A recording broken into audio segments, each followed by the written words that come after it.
عائشہ امی جان سب کے امی جان عائشہ امی جان۔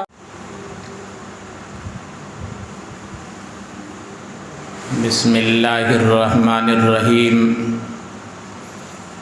الحمد للہ نحمدہ ونستعینہ ونستغفرہ ونؤمن بہ ونتوکل علیہ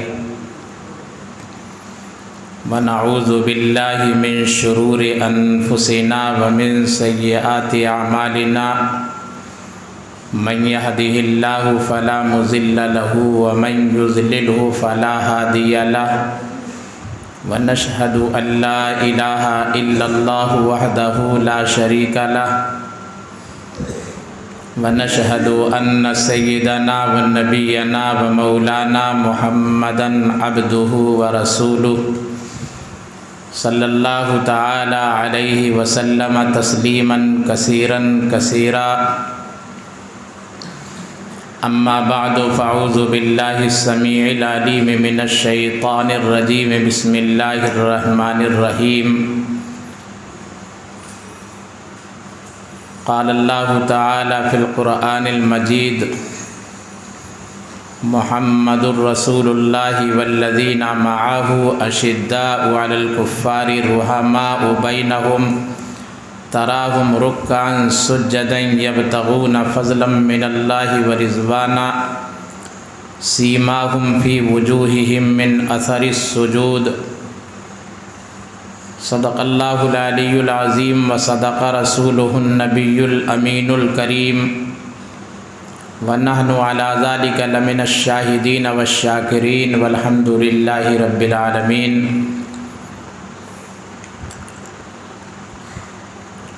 قال اللہ تعالی من عاد لی ولیا فقد آذنته بالحرب۔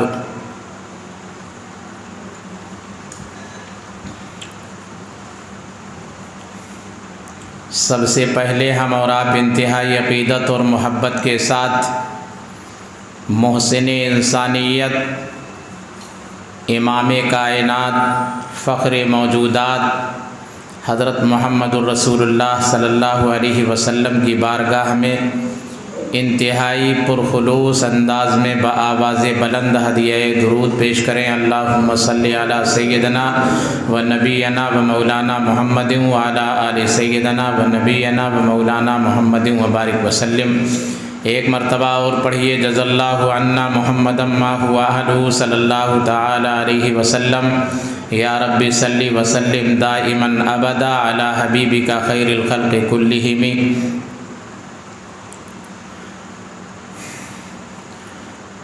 چند اشعار پیش خدمت ہیں۔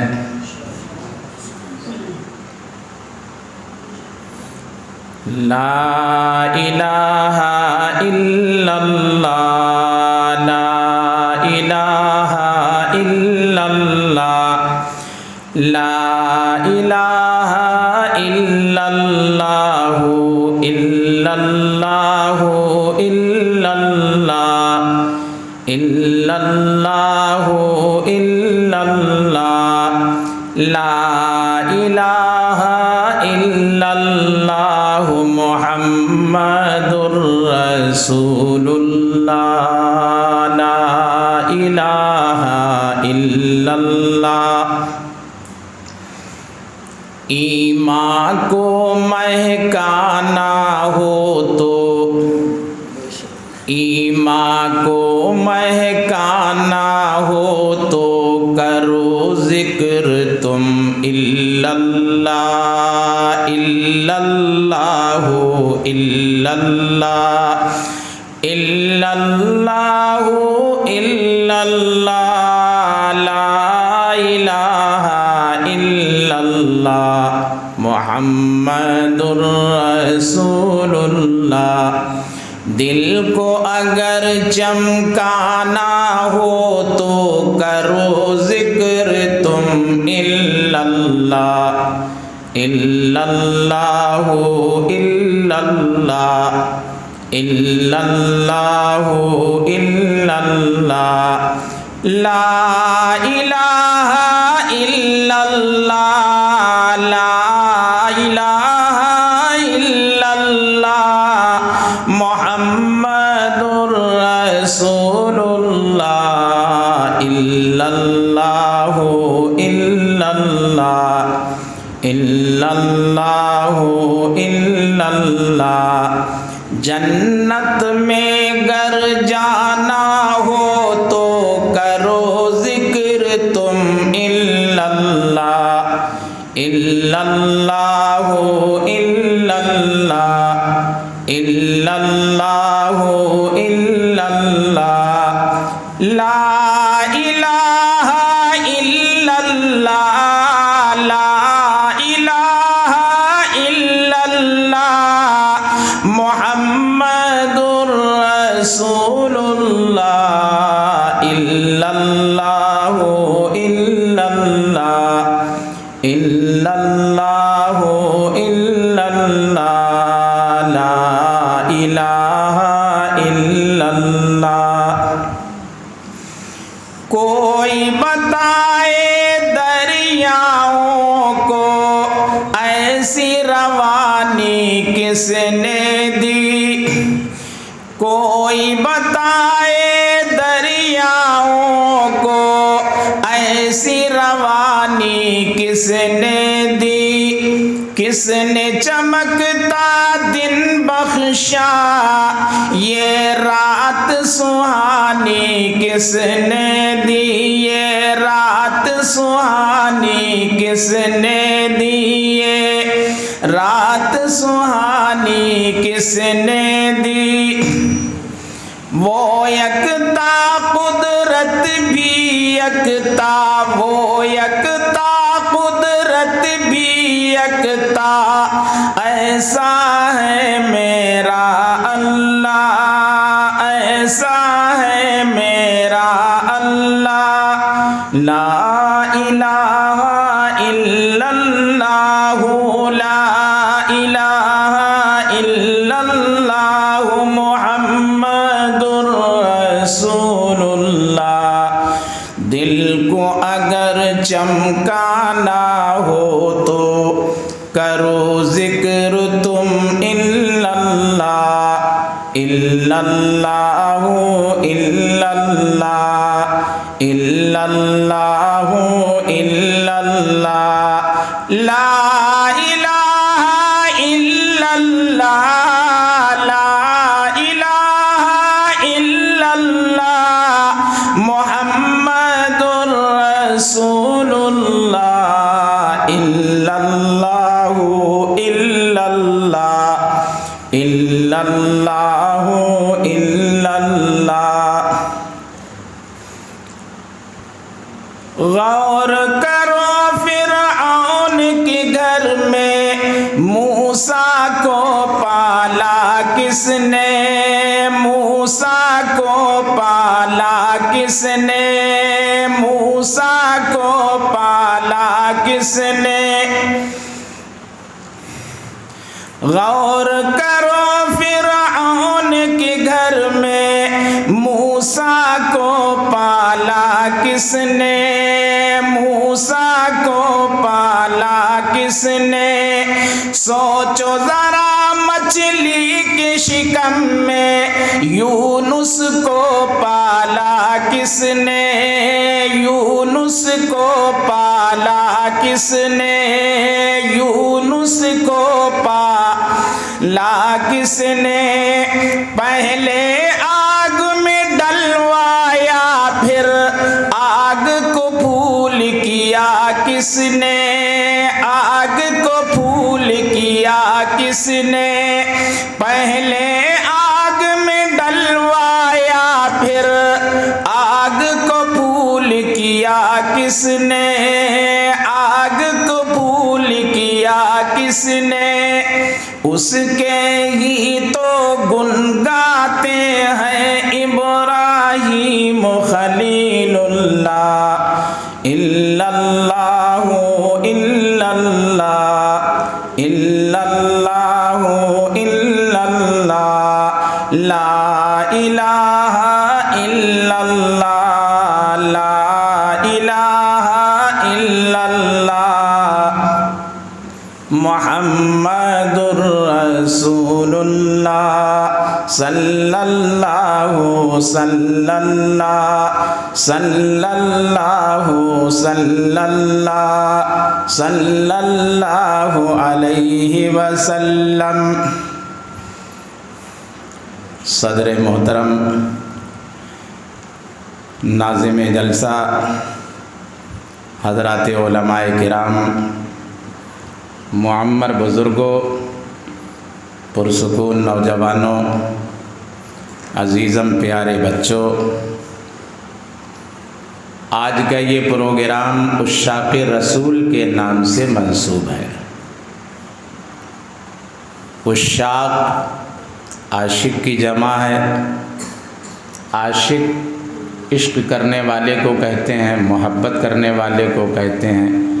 محبت میں جب حد درجے حدت اور تیزی پیدا ہو جائے اسے عشق کہتے ہیں۔ تو عشق کرنے والے کو عاشق کہتے ہیں، اور عاشق کی جمع ہے عشاق۔ عشاق رسول نبی سے عشق کرنے والی جماعت، نبی سے عشق کرنے والے لوگ۔ اللہ تعالی نے اس کائنات میں بے شمار مخلوقات پیدا فرمائی ہیں۔ تقریباً 18,000 مخلوقات اللہ نے پیدا فرمائی ہیں۔ ان 18,000 مخلوقات میں سب سے افضل، سب سے برتر، سب سے زیادہ محترم بشان انسان ہے۔ اللہ نے 18,000 مخلوقات میں سے انسان کو افضل بنایا، اور انسانوں میں اہل ایمان کو افضل بنایا، اور پھر اہل ایمان میں امت محمدیہ کو افضل بنایا، اور پھر امت محمدیہ میں اولیاء کو افضل بنایا، پھر اولیاء میں صحابہ، تابعین، تبع تابعین کو افضل بنایا، پھر ان تینوں میں سے صحابہ کو افضل بنایا، اور پھر صحابہ میں مہاجرین اور انصار کو افضل بنایا، اور پھر مہاجرین اور انصار میں سے مہاجرین کو افضل بنایا، پھر مہاجرین میں سے اہل بدر کو افضل بنایا، پھر اہل بدر میں سے وہ 10 حضرات جن کو اللہ کے پیارے محبوب نے نام بنام جنت کی بشارت دی ان کو افضل بنایا، جن کو عشرہ مبشرہ کہتے ہیں۔ پھر ان عشرہ مبشرہ میں خلفائے راشدین کو افضل بنایا، پھر خلفائے راشدین میں حضرات شیخین کو افضل بنایا، پھر حضرات شیخین میں سیدنا صدیق اکبر رضی اللہ تعالی عنہ کو افضل بنایا۔ بعد الانبیاء بالتحقیق امیر المؤمنین ابی بکر الصدیق رضی اللہ تعالی عنہ، نبیوں کے بعد سب سے اعلیٰ مقام، سب سے اونچا مقام اللہ نے سیدنا صدیق اکبر رضی اللہ تعالی عنہ کا رکھا۔ یہ مزاج نبوت ہیں، مزاج شناس نبوت ہیں، اللہ کے پیارے محبوب کے بہت قریب رہنے والے، سفر اور حضر کے ساتھی، ہر وقت کے ساتھی، اللہ کے پیارے محبوب کا حق رفاقت ادا کرنے والے ساتھی۔ اللہ کے محبوب خود ارشاد فرماتے ہیں میں نے سارے لوگوں کے حق ادا کر دیے لیکن صدیق اکبر کا حق ادا نہیں کیا، وہ اللہ اپنی طرف سے ادا فرمائے گا۔ انہوں نے اپنی بیٹی اللہ کے پیارے محبوب کو نکاح میں منسوب کر دی، جن کا تاریخ میں سیدہ عائشہ صدیقہ رضی اللہ تعالی عنہا کے نام سے دنیا جانتی ہے۔ یہ عاشق رسول ہیں، یہ بے انتہا نبی سے محبت کرنے والے ہیں، لیکن باہوش ہیں، با ادب ہیں۔ عشق بے تکا اللہ کو پسند نہیں ہے، عشق دائرے کے اندر اللہ کو پسند ہے۔ مقام الوہیت اور ہے، مقام نبوت اور ہے، مقام صحابیت اور ہے، مقام امامت اور ہے، مقام شہادت اور ہے، مقام ولایت اور ہے۔ ہر ایک کو اس کے مقام پر رکھنا چاہیے. حدود کو پھلانگنے کی کوشش نہ کرو اور حدود کو تجاوز کرنے کی کوشش نہ کرو کہ نبوت میں اتنے اندھے بن جاؤ کہ مقام نبوت کو مقام الوہیت سے جوڑ دو، اور مقام شہادت میں اتنے زیادہ آگے بڑھ جاؤ کہ مقام شہادت کو مقام نبوت سے جوڑ دو. بیوی سے محبت کرنا بہت ضروری ہے، جبھی ازدواجی زندگی پرسکون گزرتی ہے اور جنت کدا گھر بنتا ہے. لیکن بیوی سے محبت کا بھی ایک دائرہ ہے، اس دائرے کے اندر رہ کر کے بیوی سے محبت کرنا ضروری ہے. اس دائرے سے تجاوز کرنے کی کوشش کریں گے تو پھر وہ محبت نہیں ہوگی، وہ پھر مصیبت بن جائے گی. علماء کرام تشریف فرمائے، حضرت مولانا مشتاق احمد صاحب دامت برکاتہم العالیہ، کبھی مسئلہ پوچھ لیجئے گا، کوئی شوہر محبت میں اپنی بیوی کو ماں کہہ دے کہ تم تو میری ماں کی طرح ہو، تم میری اماں کی طرح ہو، دیکھ لینا کیا حکم اسلام جاری کرتا ہے. وہ بیوی آپ کی بیوی رہ پائے گی یا نہیں رہ پائے گی، آپ اس کے شوہر رہ پائیں گے یا نہیں رہ پائیں گے، یہ مسائل بتائیں گے علماء کرام بتائیں گے. تو دائرہ ہے ایک بیوی سے محبت کرنے کا، اس دائرے کے اندر رہتے ہوئے بیوی سے محبت کی جائے گی. پڑوسی سے محبت کرنے کا ایک دائرہ ہے،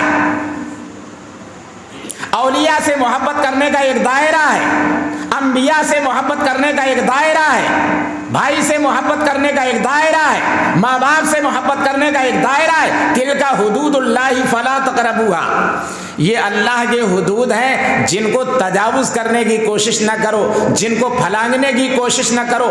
دائرے کے اندر رہ کر کے محبت ہوتی ہے. کسی کہنے والے نے کہا ہے محبت تجھ کو سکھلا دے گی کہ آداب محبت کیا ہیں. آداب محبت کو ملحوظ رکھ کے محبت کی جائے، وہ ہے محبت، ورنہ ہو جائے گی مصیبت. تو سیدنا صدیق اکبر رضی اللہ تعالی عنہ نے ایسی نبی سے محبت کی، ایسی نبی سے محبت کی کہ اللہ کے پیارے محبوب آخری ایام میں بستر علالت پہ تشریف فرما ہے، بے ہوشی ہو کر کے جاتی ہے. جب ہوش میں آتے ہیں تو سب سے پہلے آپ یہ پوچھتے ہیں اصل الناس، کیا لوگ نماز پڑھ چکے؟ جواب ملتا ہے لا، نہیں پڑھی، بل ینتظرونک، بلکہ آپ کا انتظار ہو رہا ہے. آپ نے ارشاد فرمایا مرو ابا بکر ان یصلی الناس، ابو بکر صدیق کو کہو کہ وہ میرے مصلی پہ کھڑے ہو کر کے نماز پڑھائیں. یہ محبت ہے اور یہ عشق کا انجام ہے کہ اللہ کے پیارے محبوب اپنی زندگی میں اپنے مصلی پہ کھڑے ہونے کا حکم دے رہے ہیں، اپنے مصلی پر کھڑے ہو کر کے صحابہ کو نماز پڑھانے کا حکم دے رہے ہیں. سیدہ عائشہ صدیقہ رضی اللہ تعالی عنہا فرماتی ہے یا رسول اللہ کسی اور کو حکم دے دیجئے. ابو بکر صدیق رقیق القلب ہے، ان کا دل بہت نرم و نازک ہے، وہ آپ کے مصلی پہ کھڑے ہو کر کے اور نماز نہیں پڑھا پائیں گے. اس لیے ابو بکر کی جگہ پہ کسی اور کو آپ حکم دیجئے. آپ نے ارشاد فرمایا عائشہ خاموش رہو، مرو ابا بکر ان یصلی الناس، ابو بکر صدیق سے کہو میرے مصلی پہ کھڑے ہو کر کے نماز پڑھائیں. 13 نمازیں یا 17 نمازیں اللہ کے پیارے محبوب کی حیات طیبہ میں سیدنا صدیق اکبر رضی اللہ تعالی عنہ نے پڑھائی. اس دن بھی سیدنا صدیق اکبر رضی اللہ تعالی عنہ نماز کے لیے مصلی رسول پہ کھڑے ہوئے اور صحابہ کی صفیں پیچھے کھڑی تھیں. آپ نے نماز شروع کی، اللہ کے پیارے محبوب کو ہوش آیا، آپ نے وضو فرمایا، 2 صحابہ کو بلایا، ایک دستے مبارک ایک صحابی کے کندھے پر اور دوسرا دستے مبارک دوسرے صحابی کے کندھے پر رکھا. راوی کا بیان ہے اللہ کے پیارے محبوب کے قدم مبارک زمین پر گھسڑ رہے تھے، پاؤں مبارک صحیح طور پر زمین پر جمتا نہ تھا. 2 صحابہ کے سہارے، 2 صحابہ کے کندھوں پہ اپنے رحمت والے ہاتھ رکھ کر آپ مسجد نبوی میں تشریف لائے. سیدنا صدیق اکبر کے پہلو میں بیٹھ کر کے آپ آپ نے ان کی اقتدا میں نماز ادا فرمائی۔ صدیق اکبر نے جب یہ دیکھا اللہ کے پیارے محبوب تشریف لے آئے ہیں، مصلی چھوڑ کر کے ہٹنے لگے، اللہ کے پیارے محبوب نے اشارے سے منع فرمایا، ٹھہرو نماز پڑھاؤ۔ تو یہ کتنا اونچا مقام ہے کہ اللہ کے پیارے محبوب اپنے دور حیات میں جن کو اپنے مصلی پہ کھڑے ہونے کا حکم دے دیں، جن کو صحابہ جیسی مقدس جماعت کی امامت کرنے کا حکم دے دیں، اس سے اونچا مقام اور کیا ہو سکتا ہے؟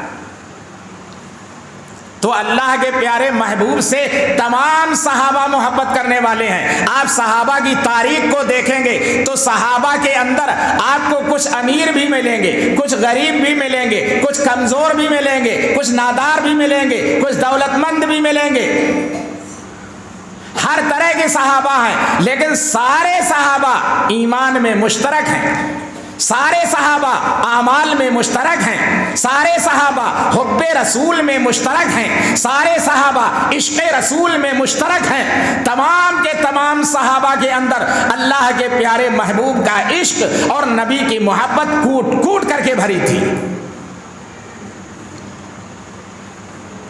صحابہ پر اگرچہ قہر کے بادل برستے تھے، صحابہ پر اگرچہ قہر کے بادل برستے تھے، صحابہ پر اگرچہ قہر کے بادل برستے تھے،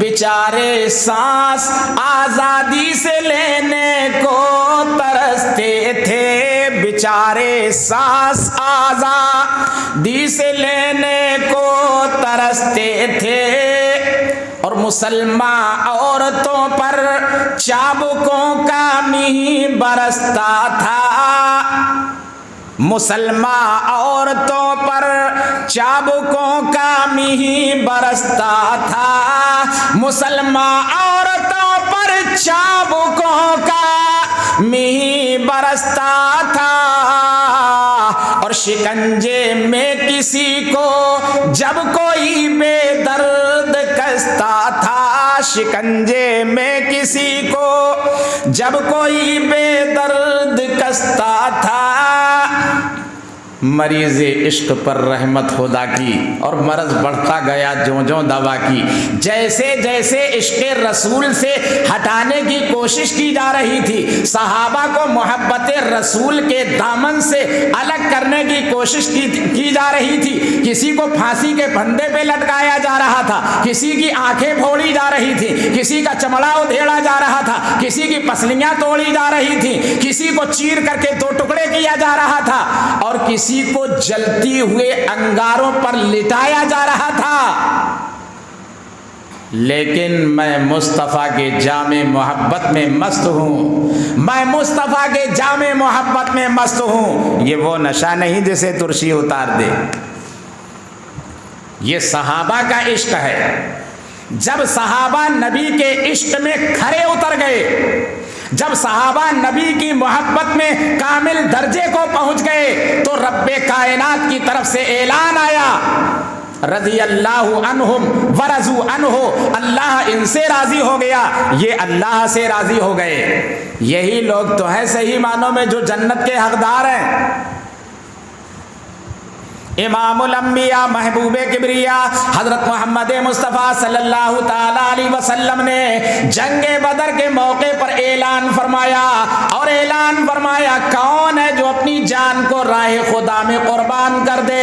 لوگوں، جنگ اور جہاد میں شیرینی تقسیم نہیں ہوتی، مٹھائی اور لڈو نہیں بانٹے جاتے، دھاڑتی ہوئی توپوں کے سامنے اپنے آپ کو سینہ سپر کرنا ہوتا ہے، چمکتی ہوئی تلواروں کے سامنے اپنے آپ کو پیش کرنا پڑتا ہے۔ اللہ کے پیارے محبوب نے جب یہ اعلان کیا، سیدنا صدیق اکبر کھڑے ہو گئے، سیدنا عمر ابن خطاب کھڑے ہو گئے، کہا یا رسول اللہ ہم تیار ہیں، ہم چلیں گے، جہاں آپ حکم دیں گے وہاں جانے کے لیے ہم تیار ہیں۔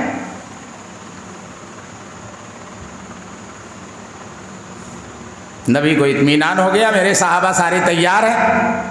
پھر آپ نے اعلان کیا، آپ مہاجرین کی طرف سے تو جواب سن رہے تھے لیکن انصار کی طرف سے خاموشی تھی۔ جب آپ نے کئی بار یہ اعلان کیا کہ کون ہے جو اپنی جان کو راہ خدا میں قربان کر دے، تو انصار کی ترجمانی کرتے ہوئے سیدنا مقداد ابن اسود رضی اللہ تعالیٰ عنہ کھڑے ہوئے اور کہا یا رسول اللہ، ہم تو یہ سمجھ رہے تھے کہ مہاجرین بھائی کا جواب کافی ہو جائے گا، لیکن اگر آپ انصار کی زبان سے ہی سننا چاہتے ہیں تو پہلی صف میں اگر مہاجرین کھڑے ہوں گے تو پہلی صف میں انصار بھی کھڑے ہوں گے، پہلی صف میں اگر صدیق اکبر کھڑے ہوں گے تو پہلی صف میں مقداد ابن اسود بھی کھڑے ہوں گے۔ یا رسول اللہ، ہم وہ لوگ نہیں ہیں موسیٰ کے قوم کی طرح سے جنہوں نے کہہ دیا تھا انت وربک فقاتلا انا ہاہنا قاعدون، موسیٰ تم چلے جاؤ لڑنے کے لیے، تمہارا خدا چلا جائے لڑنے کے لیے، جب وہ ملک فتح ہو جائے گا تب اس کے بعد ہم وہاں جا کر کے قبضہ کر لیں گے۔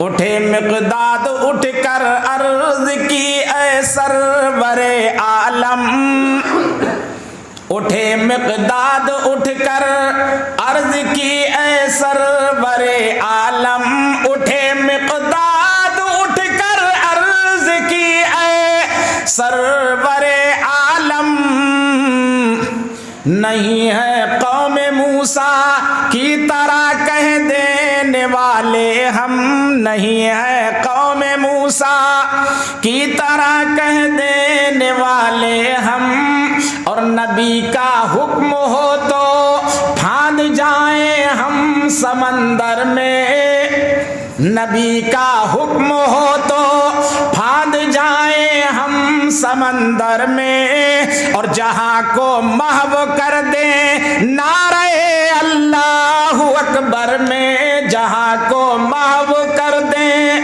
نعرہ اللہ اکبر میں، اور قریش مکہ تو کیا چیز ہے دیووں سے لڑ جائیں، قریش مکہ تو کیا چیز ہے دیووں سے لڑ جائیں، سنانے نیزہ بن کر سینہ باطل میں گڑ جائیں، سنانے نیزہ بن کر سینہ باطل میں گڑ جائیں۔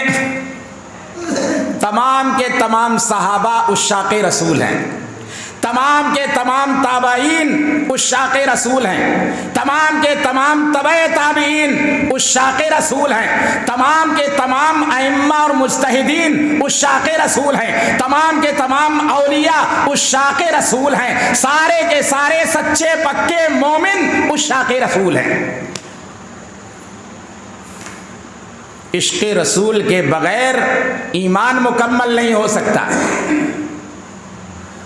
مفتی صاحب نے جو حدیث پڑھی تھی وہ اللہ کے پیارے محبوب سے محبت کے متعلق ہی پڑھی تھی کہ اس وقت تک تم میں کا کوئی کامل مومن نہیں ہو سکتا جب تک کہ میں اس کی نگاہ میں اس کے ماں باپ سے زیادہ، اس کے مال و دولت سے زیادہ، دنیا کی ہر چیز سے زیادہ میں منظور نظر نہ بن جاؤں، محبوب نظر نہ بن جاؤں۔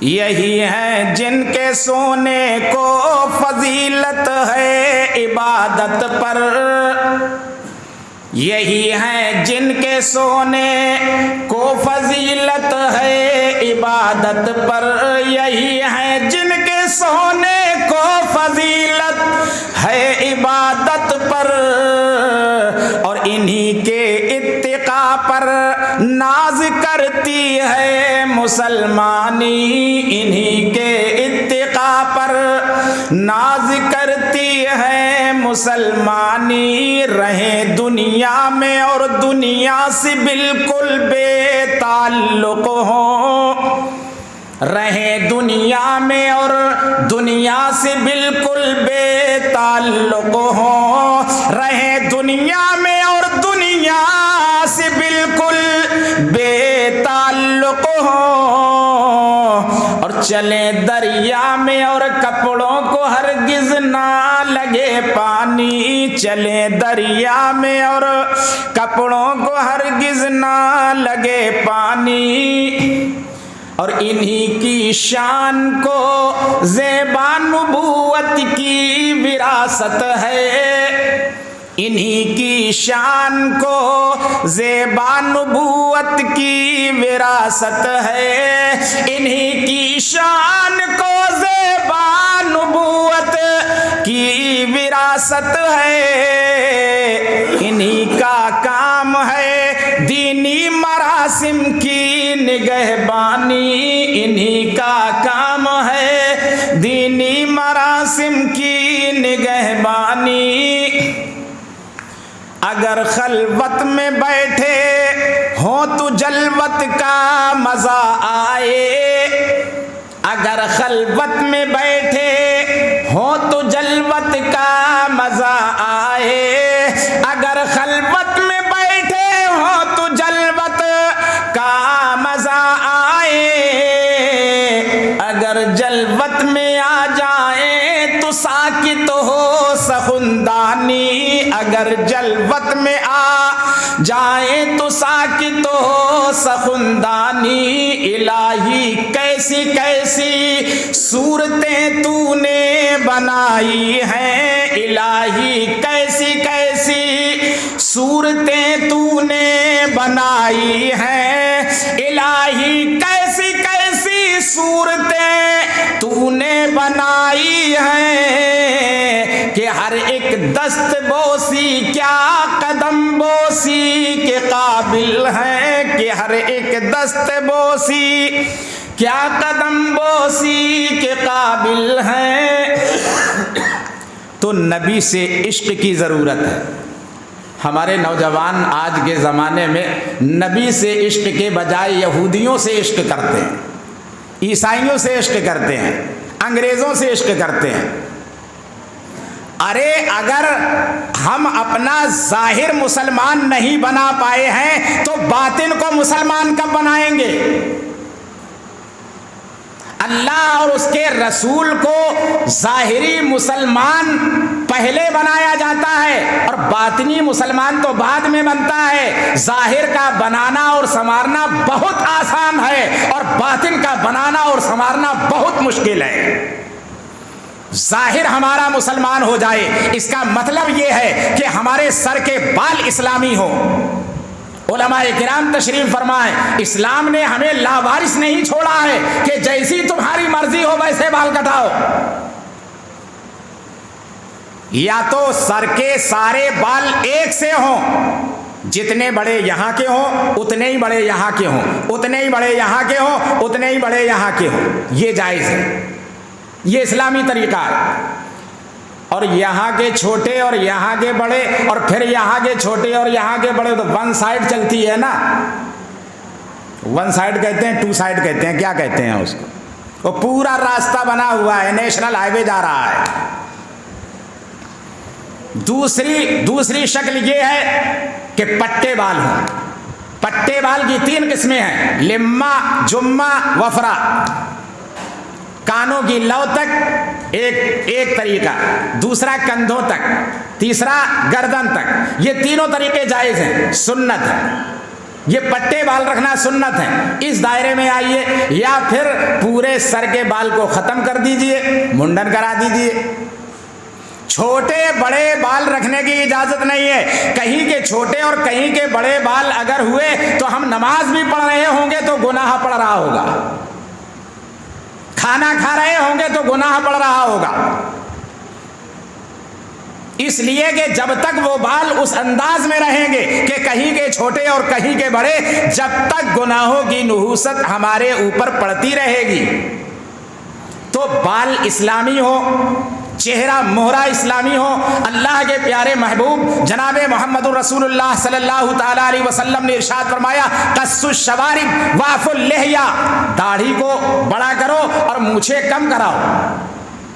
مونچھوں کا ایک دائرہ ہے، مونچھوں کو ہلکا رکھو، داڑھی کو بڑا رکھو، بال کو برابر رکھو۔ اوپر سے نیچے کی طرف پہنا جانے والا لباس لمبا ہونا چاہیے، جسے کرتا کہتے ہیں، قمیص کہتے ہیں، اور نیچے سے اوپر کی طرف پہنا جانے والا لباس ٹخنوں کے اوپر ہونا چاہیے۔ یہ ہے ظاہری اسلام، اس کو بنانا تو بہت آسان ہے۔ اور 20 سال کا عرصہ گزر گیا، 30 سال کا عرصہ گزر گیا، ابھی ہم اپنے ظاہر کو مسلمان نہیں بنا پائے ہیں، باطن کو مسلمان کب بنا پائیں گے؟ اور پھر باطن کو مسلمان کتنا عرصہ لگے گا بنانے میں؟ اور پھر محب رسول، سچا محب رسول بننے میں کتنا ٹائم لگے گا؟ اور پھر سچا عاشق رسول بننے میں کتنا ٹائم لگے گا؟ دنیا کی تمام چیزوں سے زیادہ ہمیں اللہ کے پیارے محبوب جناب محمد رسول اللہ صلی اللہ تعالیٰ علیہ وسلم سے محبت ہو۔ نبی سے محبت یہ ہے دعویٰ، نبی سے عشق یہ ہے دعویٰ، نبی سے چاہت یہ ہے دعویٰ۔ اور دلیل اس کی کیا ہے؟ نبی کی غلامی۔ دلیل اس کی کیا ہے؟ نبی کی اطاعت۔ دلیل اس کی کیا ہے؟ نبی کے طریقہ کار کو اپنا کر کے زندگی گزارنا۔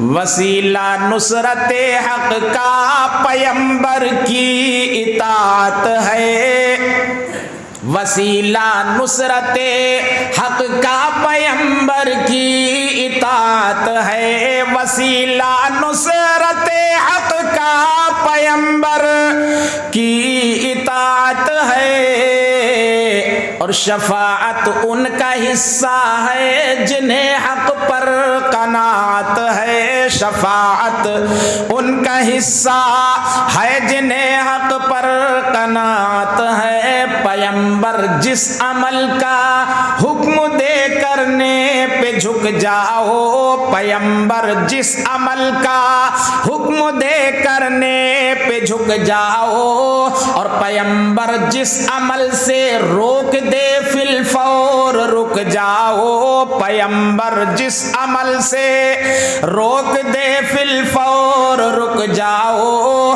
الگ تفریق سے رہ کر رہو ملت سے وابستہ، الگ تفریق سے رہ کر رہو ملت سے وابستہ، الگ تفریق سے رہ کر رہو ملت سے وابستہ، کہ ہے فوز و فلاح دو جہاں کا ایک ہی رستہ، کہ ہے فوز و فلاح دو جہاں کا ایک ہی رستہ۔ اللہ کا احسان ہے کہ اس نے ہمارے ہاتھوں میں قرآن دیا ہے، کتے کی رسیاں نہیں دی ہیں۔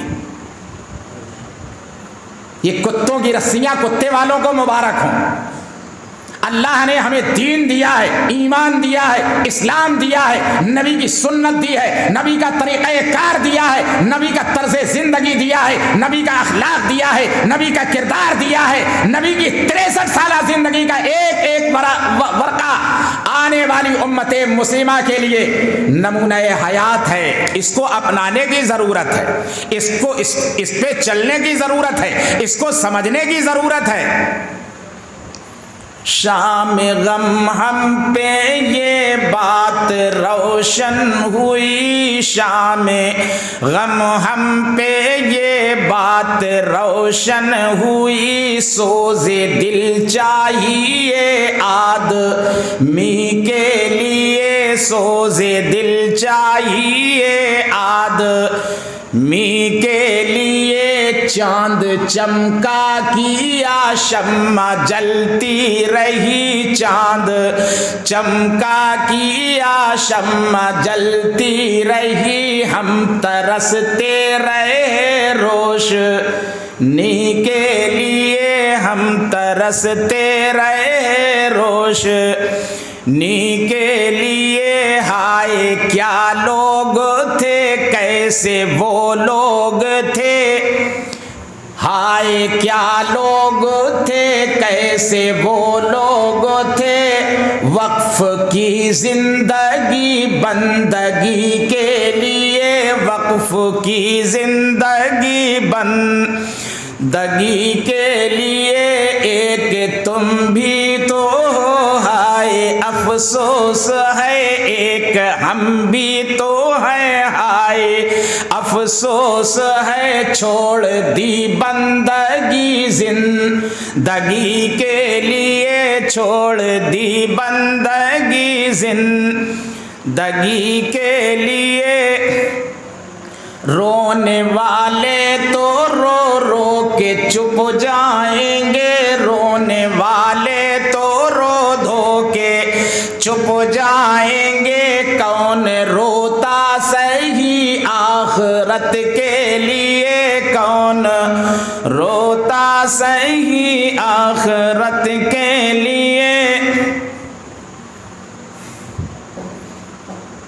کیا کہوں تم سے دنیا کا دستور ہے، کیا کہوں تم سے دنیا کا دستور ہے، اپنی فطرت سے انسان مجبور ہے، اپنی فطرت سے انسان مجبور ہے۔ عشق کرنے کا سب کو سلیقہ نہیں، عشق کرنے کا سب کو سلیقہ نہیں، ظرف بھی چاہیے عاشقی کے لیے، ظرف بھی چاہیے عاشقی کے لیے۔ نبی سے محبت بہت مشکل کام ہے، لیکن اس کے اندر راز بہت پوشیدہ ہے۔ ہمیں دنیا کو چھوڑنا ہوگا، ہمیں دنیا کی محبت کو ایک جانب رکھنا ہوگا، تب نبی کی محبت ہمارے دل میں آئے گی۔ نبی کی محبت دل میں آئی تو سمجھو خدا کی محبت دل میں آئی، نبی کی محبت دل میں آئی تو سمجھو قرآن کی محبت دل میں آئی، نبی کی محبت دل میں آئی تو سمجھو ایمان کی محبت دل میں آئی، اور نبی کا عشق دل میں آیا تو سمجھو اسلام کا عشق دل میں آیا۔ دوسروں کو زور و زر دے، عیش دے، آرام دے، دوسروں کو زور و زر دے، عیش دے، آرام دے، دوسروں کو زور و زر دے، عیش دے،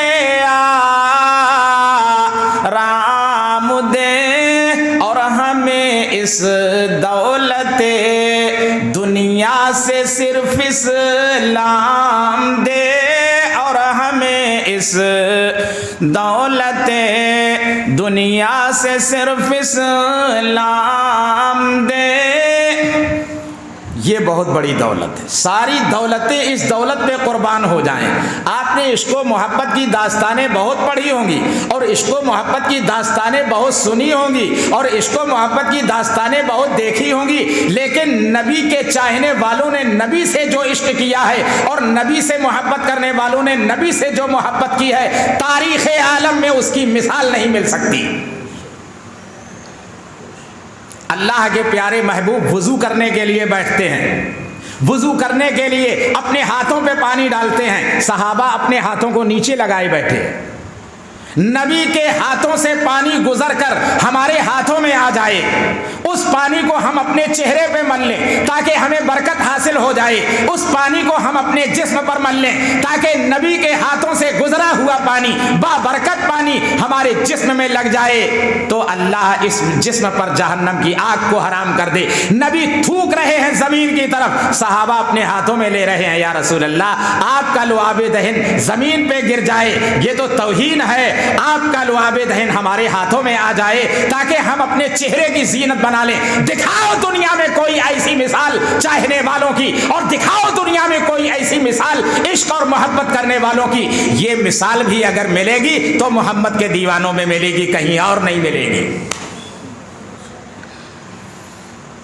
چلو ڈھونڈے غلاموں کو شہنشاہ کر دیا جس نے، چلو ڈھونڈے غلاموں کو شہنشاہ کر دیا جس نے، چلو ڈھونڈے غلاموں کو شہنشاہ کر دیا جس نے، اور زمانے بھر کے غلاموں کو آقا کر دیا جس نے۔ زمین پہ رہ کر کے بھی آسمان سے زیادہ بلندی رکھتے تھے، زمین پہ ٹھوکر مار دیتے تھے اور فرماتے تھے ٹھہر جا، تجھے ہلنے کی اجازت نہیں ہے۔ علماء کرام تشریف فرما ہے، میں اپنی اصلاح چاہتا ہوں، اللہ کے پیارے محبوب کے غلام ہیں، نبی کے سچے عاشق ہیں، نبی سے سچی محبت کرنے والے ہیں، جن کو تاریخ اسلام میں عمر بن خطاب کے نام سے دنیا جانتی ہے۔ عمر بن خطاب کا دور حکومت ہے، عمر بن خطاب نے فاتح بنا کر کے، مصر کا گورنر بنا کر کے سعد بن ابی وقاص رضی اللہ تعالی عنہ کو روانہ فرمایا، اور مصر کا یہ دستور تھا کہ ہر سال دریا سوکھ جاتا تھا، اور اس دریا میں جب تک ایک کنواری لڑکی بھیٹ نہیں چڑھائی جاتی تھی اس وقت تک دریا میں طغیانی نہیں آتی تھی، اس وقت تک دریا میں موجیں نہیں اٹھتی تھی۔ لوگوں نے سعد بن ابی وقاص رضی اللہ تعالی عنہ سے کہا، امیر المومنین ہمیں آپ اجازت دیں تاکہ ہم ایک غیر شادی شدہ لڑکی کو دریائے نیل کی بھیٹ چڑھا سکیں، ہماری کھیتیاں سوکھ رہی ہیں، ہمارے جانور مر رہے ہیں، ہمیں پانی کی ضرورت ہے۔ دریائے نیل کا یہ دستور ہے کہ جب تک ایک حسن و جمال کی ممتاز لڑکی اس دریا کی نظر نہیں چڑھائی جاتی اس وقت تک دریا میں جوش نہیں آتا۔ تو انہوں نے کہا اسلام اس طرح کی حرکتوں کی اجازت نہیں دیتا۔ فوراً خط لکھا سیدنا عمر بن خطاب رضی اللہ تعالی عنہ کے پاس کہ حضور بات یہ ہے، دریائے نیل کا یہ دستور ہے، اہل مصر یہاں کے کہہ رہے ہیں کہ دریا میں اس وقت تک پانی نہیں آتا ہے جب تک کہ دریائے نیل کی نظر ایک کنواری لڑکی نہیں چڑھائی جاتی، آپ حکم دیں کہ ہم ایسے وقت میں کیا کریں؟ تو سیدنا عمر بن خطاب رضی اللہ تعالی عنہ نے فرمایا کاغذ لاؤ، قلم لاؤ۔ سمجھنا مسلمانوں، یہ نبی کا عاشق ہے، یہ نبی سے محبت کرنے والا ہے اور مخاطب کر رہا ہے دریائے نیل کو۔ دریائے نیل انسان نہیں ہے لیکن خطاب کر رہا ہے نبی کا غلام دریائے نیل کو۔ کہا کاغذ لاؤ، قلم لاؤ۔ کاغذ قلم آ گیا، اوپر لکھا بسم اللہ الرحمن الرحیم، اور اس کے نیچے لکھا یہ خط ہے اللہ کے بندے عمر ابن خطاب کی طرف سے، اے دریائے نیل تیری طرف۔ یہ خط ہے اللہ کے بندے عمر ابن خطاب کی طرف سے، اے دریائے نیل تیری طرف۔ اور اس کے نیچے لکھا اگر تو لڑکی کی بھیٹ لے کر کے بہتا ہے تو تیرے پانی کی ضرورت نہیں ہے، خشک ہو جا، تیرا پانی نہیں چاہیے، تیرے پانی کی کوئی ضرورت نہیں ہے۔ اور اگر تو اللہ کے حکم سے بہتا ہے، اللہ کے فرمان سے بہتا ہے تو اب قیامت تک بہتے رہنا۔ فرمایا اس خط کو لے جاؤ، دریائے نیل کی زمین میں اس کو دفن کر دو۔ علماء کرام تشریف فرما ہے، میں اپنی اصلاح چاہتا ہوں۔ حامل رقہ اس رقے کو لے کر کے گیا، سعد بن ابی وقاص رضی اللہ تعالی عنہ کو دیا اور فرمایا امیر المومنین خلیفۃ المسلمین غیظ المنافقین سیدنا عمر بن خطاب رضی اللہ تعالی عنہ کا حکم ہے اس رقے کو دریائے نیل کی سرزمین میں دفن کر دو۔ اہل مصر پیچھے پیچھے، سعد بن ابی وقاص آگے آگے، ہاتھوں میں خط ہے امیر المومنین کا، ہاتھوں میں خط ہے غلام رسول کا، ہاتھوں میں خط ہے عاشق رسول کا، ہاتھوں میں خط ہے نبی کے دیوانے کا، اور مخاطب کر رہے ہیں دریائے نیل کو کہ دیکھیں پانی آتا ہے کہ نہیں آتا ہے۔ پرانی ساری رسمیں ٹوٹ جائیں گی اگر پانی آ گیا، اس لیے کہ ہم تو سینکڑوں سال سے دیکھتے چلے آئے ہیں کہ دریائے نیل میں جب تک ایک حسن و جمال کی ممتاز لڑکی بھیٹ نہیں چڑھائی جاتی اس وقت تک دریائے نیل کا جوش نہیں تھمتا ہے۔ سعد بن ابی وقاص نے جب اس خط کو دریائے نیل کی زمین میں دفن کیا، اب مصر والوں سے پوچھ لو، تاریخ اسلام کے مورخین سے پوچھ لو، اس دور کے لوگوں سے پوچھ لو، صحابہ کی جماعت سے پوچھ لو، دریا میں پانی آیا تھا کہ نہیں آیا تھا؟ پچھلے سالوں میں جتنا پانی آیا کرتا تھا اس سے 6 گز اونچا پانی آیا تھا، اور اس دریا نے اس وقت سے لے کے آج تک سورج کا منہ نہیں دیکھا۔ ہر سال سوکھتا تھا، ہر سال نظر ہوتی تھی، ہر سال بھیٹ چڑھائی جاتی تھی، اس دن سے یہ دستور ختم ہو گیا۔ یہ کون ہے جو دریائے نیل کو مخاطب کر رہا ہے؟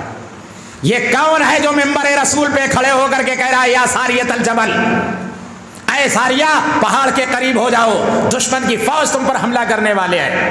ٹیلی فون نہیں ہے، تار نہیں ہے، موبائل نہیں ہے، کچھ بھی نہیں ہے، ہواؤں نے غلامی کی، تو از حکم داور گردن مپیچ، تو از حکم داور گردن مپیچ کہ گردن نہ پیچ از حکم تو ہیچ، تو اللہ اور اس کے رسول کی اطاعت سے گردن نہ موڑ، دنیا کی تمام چیزیں تیرے سامنے گردن جھکا کر کے آ جائیں گی۔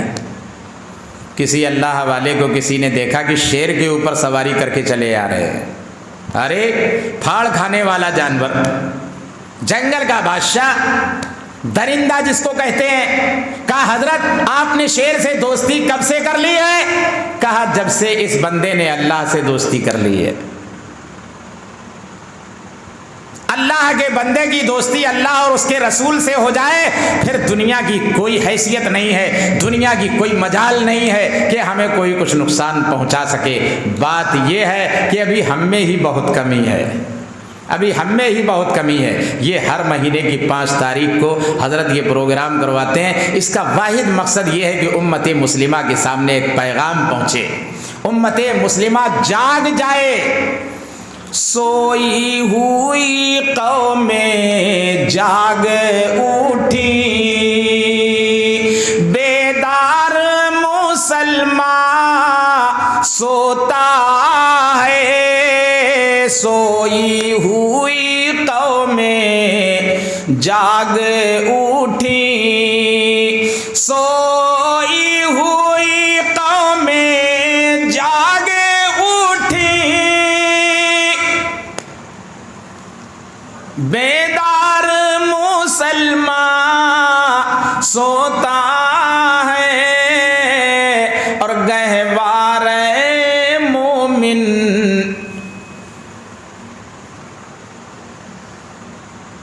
سوئی ہوئی قوم جاگ اٹھی، بیدار مسلمان سوتا ہے، اور گہوار قلب مومن میں اب جذبہ ایمان سوتا ہے، گہوار قلب مومن میں۔ تو جاگنے کا وقت ہے، جاگ جاؤ۔ ہم لوگ جگانے کی کوشش کرتے ہیں، جب قوم جاگ جائے گی تو پھر ایک دن ایسا آئے گا کہ یہ اٹھ کر کے بیٹھ جائے گی، اور جب اٹھ کر کے بیٹھ جائے گی یہ قوم تو پھر امید ہے کہ ایک دن کھڑی ہو جائے گی، اور جب ایک دن کھڑی ہو جائے گی تو پھر کبھی امید ہے کہ ایک دن چلنے لگ جائے گی، اور چلانا مقصد ہے۔ یہ امت مسلمہ اللہ اور اس کے رسول کے بتائے ہوئے طریقے کے مطابق چلنے والی بن جائے، زندگی گزارنے والی بن جائے، اس لیے ان کے اندر احساس پیدا کرایا جاتا ہے۔ علامہ اقبال نے بہت پہلے کہا تھا، وائے ناکامی متائے کارواں جاتا رہا، وائے ناکامی متائے کارواں جاتا رہا، اس کارواں کے دل سے احساس ضیاء جاتا رہا، اس کارواں کے دل سے احساس ضیاء جاتا رہا۔ وطن کی فکر کر نادا مصیبت آنے والی ہے، وطن کی فکر کر نادا مصیبت آنے والی ہے۔ تیری بربادیوں کے مشورے ہیں آسمانوں میں، بنانے کی ضرورت ہے، سنبھالنے کی ضرورت ہے، کچھ سوچنے کی ضرورت ہے، ہم کو کیا کرنا ہے اور کیا نہیں کرنا ہے۔ کچھ کام ایسے ہیں جن کو کرنے کا حکم اللہ اور اس کے رسول نے دیا ہے، کچھ کام ایسے ہیں جن کو نہ کرنے کا حکم اللہ اور اس کے رسول نے دیا ہے۔ کچھ کام کرنے والے ہیں ان کے کرنے والے بن جائیں، جن سے منع کیا ہے اس سے رکنے والے بن جائیں۔ اسی کو اسلام کہتے ہیں، اسی کو قرآن کہتے ہیں، اسی کو اللہ اور اس کے رسول کی اطاعت کہتے ہیں، اسی کو دین کہتے ہیں، اسی کو شریعت کہتے ہیں، اسی کو طریقت کہتے ہیں، اسی کو معرفت کہتے ہیں، اسی کو حقیقت کہتے ہیں۔ باقی انشاءاللہ پھر کبھی بات ہوگی تو اللہ اس کے آگے انشاءاللہ بات کی جائے گی۔ آپ سب سے خطاب ہوگا، ہر مہینے کی 5 تاریخ کو یہ